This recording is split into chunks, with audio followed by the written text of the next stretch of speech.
Part 2 की शुरुआत में हम देखते हैं इसिमोरी अपने फ्रेंड के साथ मिलकर सब कुछ चीयरअप कर रही थी। तभी टीचर उनसे काई के बारे में पूछते क्योंकि उसे भी यहाँ रहने कहा गया था। उसी वक्त काई भी वहाँ आ जाता है तो टीचर उसे बैनर देते हैं और जब वो उसे पहन लेता है तो उसके दोस्त कहते हैं कि ये तुम पे अच्छा नहीं लग रहा है। इस पे काई कहता है ये तो किसी पे भी अच्छे नहीं लगते। वहाँ सेरेना भी आती है अपने दोस्तों के साथ जिन्होंने उससे माफी मांग ली थी और फिर वो इसिमोरी से भी माफी मांगते हैं। वो सोचती है ये लोग इतने अच्छे कब बन गए। सेरेना इसिमोरी से कहती है वो ऐसे ही है, उनकी बातों का बुरा मत मानना और मैं नहीं चाहती कि हमारी दोस्ती खराब हो। फिर वो काई से बात करने लग जाती है और इसिमोरी उन्हें देखकर सोचती है कि उनके बीच अब सब नॉर्मल हो रहा है। इसके बाद क्लास में यूरो कहती है कि इसिमोरी में सोच रही थी कि तुम पे पोनीटेल ज्यादा जचेगी और फिर वो उसके बाल बना देती है। ये देख के सब उसकी तारीफ करते हैं। वहाँ काई भी आता है और इसिमोरी से कहता है अब तुम्हारे काफी सारे दोस्त बन गए और अब तुम मेरे बिना भी अकेली नहीं रहोगे। इसिमोरी सोचती है क्या वो मुझे खुद से दूर जाने बोल रहा है। फिर वो गार्डन में घूमते हुए काई और उसके दोस्तों को देखती है जो काई और सेरेना के ब्रेकअप का रीजन पूछ रहे थे। वो खुद ही गैस करते कि शायद वो उसे चीट कर रहा था या फिर उसकी ईगो बीच में आ गई होगी। उनमें से एक काई से पूछता है क्या तुम कभी किसी के लिए भी जेलस हुए हो। काई हाँ बोलता है जो इसिमोरी भी सुनती है। फिर वो वहाँ से जाते हुए सोचती है काई जरूर सेरेना को लेकर जेलस हुए होगा। तभी काई उसका हाथ पकड़कर उसे स्टोरेज रूम में ले जाता है। इसिमोरी से कहता है बेल रिंग होते ही मुझे उठा देना और उसके सोते ही वो सोचती है क्या ये मुझे कोई अलार्म समझता है। तभी काई पूछता है कल जब उस लड़की ने तुम्हें थप्पड़ मारा था तो तुमने ये क्यों कहा कि तुम्हें इसकी आदत है। वो कहती है ऐसा कुछ नहीं है। फिर काई उसकी चोट को देख रहा था कि वो अब ठीक तो है ना। इस पे इसिमोरी का चेहरा लाल हो जाता है और काई भी ये नोटिस कर लेता है। इसिमोरी सोचती है मैं तो कुछ पल के लिए सांस लेना ही भूल गई थी। फिर वो वहाँ से नीचे क्लासरूम की ओर जा रही होती है। तभी उसे सेरेना और उसके दोस्त मिलते हैं जो उससे काई के बारे में ही पूछ रहे थे। इसिमोरी कह देती है मुझे मालूम नहीं और जब वो वहाँ से जा रही होती है तो सेरेना कहती है तुम्हें पता है ना। साथ ही वो बताती है 4th फ्लोर का स्टोरेज रूम। इसिमोरी सोचती है जरूर सेरेना काई के काफी क्लोज रही होगी इसलिए उसे ये बात पता है। बातों बातों में सेरेना इसिमोरी से कहती है तुम अभी बिल्कुल वैसी हो जैसी मैं जूनियर हाई स्कूल में हुआ करती थी। तो इसिमोरी कहती है तुम तो मुझसे भी काफी अच्छी और तुम्हें खुद को मुझसे कंपेयर नहीं करना चाहिए। सेरेना ये सुनकर कुछ नहीं बोलती तो इसिमोरी को लगता है कि मैंने कुछ गलत बोल दिया। उसी वक्त एक लड़का सेरेना का फोन पकड़ते हुए पूछता है तुमने अपनी एक्स काई की फोटो अपने फोन में क्यों रखी है। वो कहती है तुम्हें किसी का फोन ऐसे ही नहीं देखना चाहिए। तब तक काई भी वहाँ आ जाता है। इस पे वो लड़का सेरेना का फोन दिखा कर कहता है इसने अभी तक तुम्हारी पिक्चर डिलीट नहीं किया, इसका मतलब तुम्हें दोबारा डेट करना चाहिए। इस पे यूरो कहती है ये पिक्चर तो मेरे पास भी और ऐसा माना जाता है कि हम जिसकी भी पिक्चर रखते हैं हम उसी की तरफ बन जाते हैं और सभी काई के इस पिक्चर को गुड लक के लिए रखते हैं। सेरेना भी बताती है मुझसे ये पिक्चर किसी ने मांगी थी इसलिए मेरे फोन में है। वहाँ वो काई की जैकेट उसे लौटा देती है। एक लड़की ये गुड लक वाली बात सुनकर कहती है अगर ऐसा सच होता तो मैं सेरेना की फोटो रख लूंगी क्योंकि वो बहुत ही सुंदर है। साथ ही वो लड़का भी कहता है मैं तो काई की फोटो रखूंगा। वो सभी फिर इसिमोरी से पूछते तुम किसकी फोटो रखोगी। काई बीच में आकर कहता है उसे इन सब की कोई जरूरत नहीं है। वो ऐसे ही हॉनेस्ट, केयरिंग, स्मार्ट और थोड़ी ओवर थिंकर भी है। ये सुनकर सभी हैरान होते हुए वहाँ से जाने लगते तो काई यूरो से कहता है तुम कभी कभी इसिमोरी के बाल बना दिया करना, ये इस पे काफी अच्छे लगते हैं। उसके जाने के बाद इसिमोरी काई की कई कई बातें याद कर रही होती है। दूसरे सीन में टीचर कल्चरल फेस्टिवल में वॉलंटियर करने के लिए सबको अपना नाम लिखवाने का पूछते हैं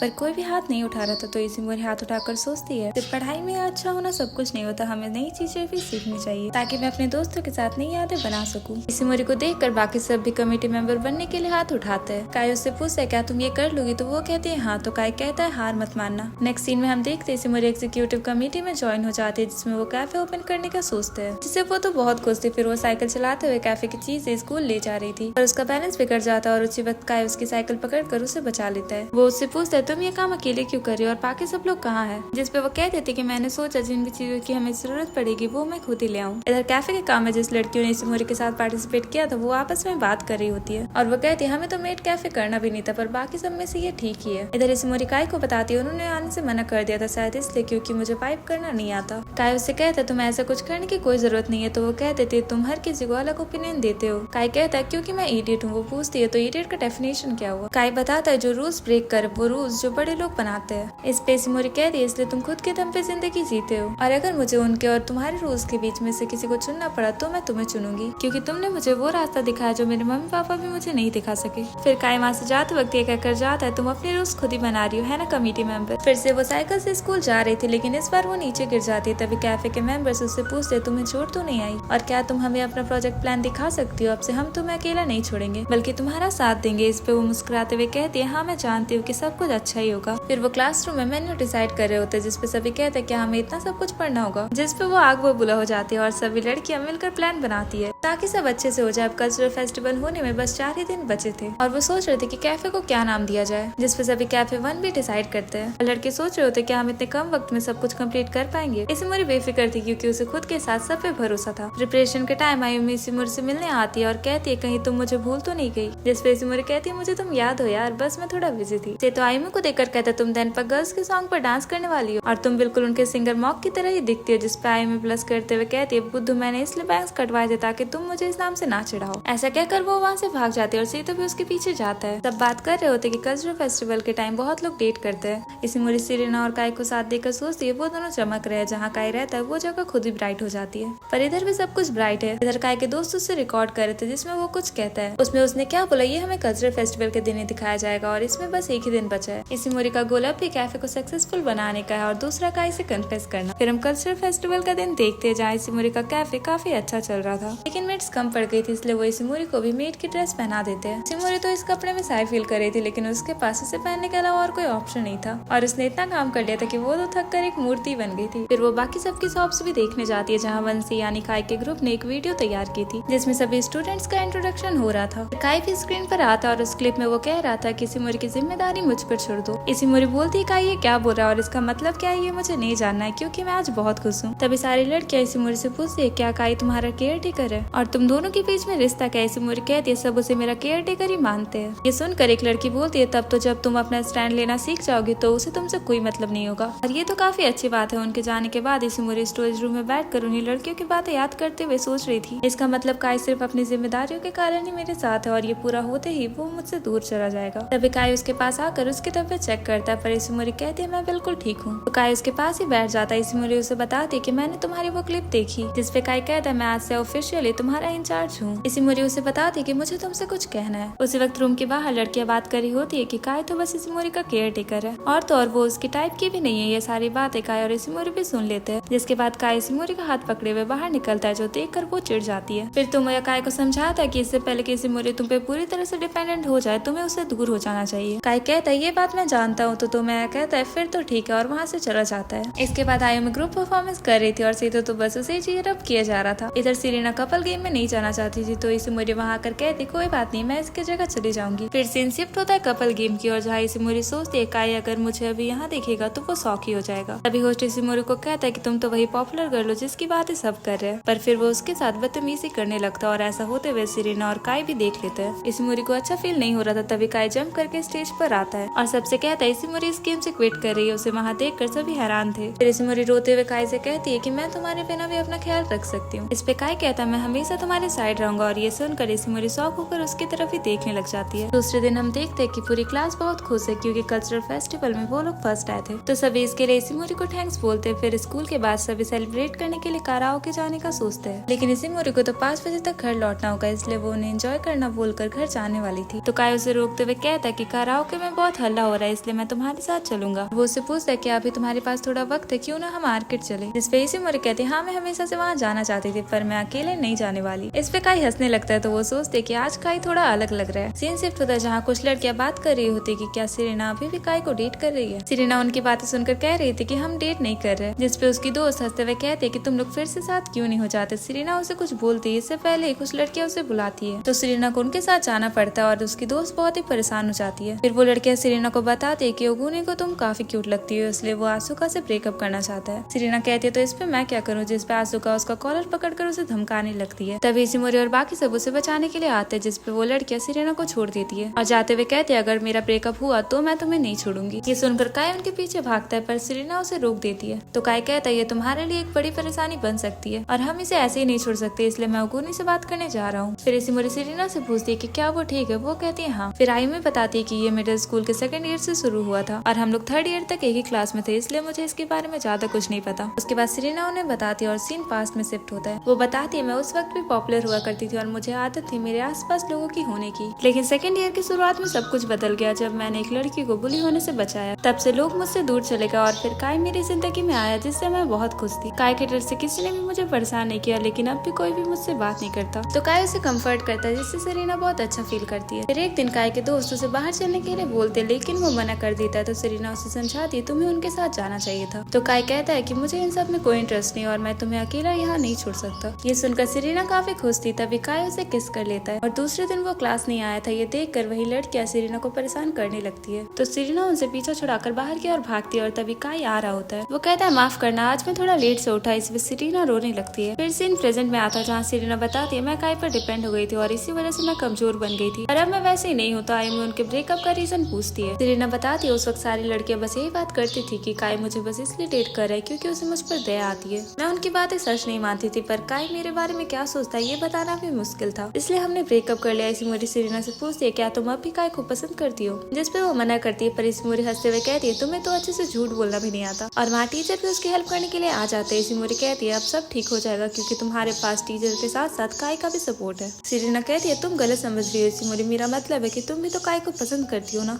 और अब मैं काय की गर्लफ्रेंड नहीं रही। तुरंत इसी मोरी कहती है मैं उसे पसंद करती हूँ, पर मैं उसकी ज्यादा रिस्पेक्ट करती हूँ। वो मेरे लिए ऐसा पर्सन स्पेशल है, ना कि हमारे बीच में प्यार है। जो सुनकर सेरेना और आयुमी मायूस हो जाते हैं। इसके बाद क्लास आते हुए इसी मोरी सोचते है सेरेना मेरी वजह से अपनी फीलिंग्स को छुपा रही है। वहीं काय के दोस्त उसे उगूनी वाली बात पूछ रहे थे, तो इसी मोरी को काय और सेरेना की बातें याद आती है और वो कहती है सेरेना को काय पसंद है और काय भी शायद उसे पसंद करता है। उसके बाद उन्हें गर्मी की छुट्टियां मिल जाती है, जिसके लिए वो काफी एक्साइटेड थे। एक लड़का कहता है लगता है इस बार काय और इसी पूरी साथ में समर फेस्टिवल में जाएंगे, तो वो लोग कहते हैं लेकिन वो दोनों तो बस स्कूल में ही साथ रहते हैं, बाहर नहीं। वो लोग काय को सेरेना के साथ जाने के लिए बोलते हैं। वो कहता है तुम लोग चुप नहीं रह सकते। इसी मोरी खुद से कहती है मुझे उनके बीच में नहीं आना चाहिए और वो काय को बाय बोलकर घर चली जाती है।